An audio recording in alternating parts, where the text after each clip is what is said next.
Que Shabbat a deux aspects.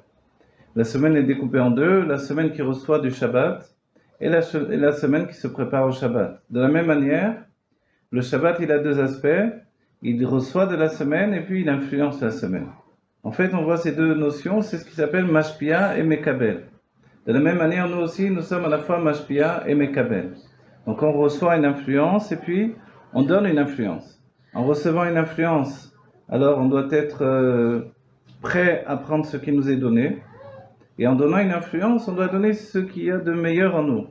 Donner ce qu'il y a de meilleur en nous, c'est donner l'aspect profond de notre âme et essayer le moins possible de se dénaturer, ou le plus possible de ne pas se dénaturer.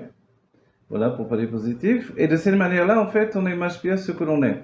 En nous, il y a cette notion de Shabbat, et le Shabbat, c'est justement cette notion d'âme divine qui est dévoilée par le biais de la Torah. C'est pour ça que le Talmid Chacham est appelé Shabbat, parce que comme il dévoile son âme divine par le biais de la Torah, en fait, il est considéré comme Shabbat même pendant la semaine.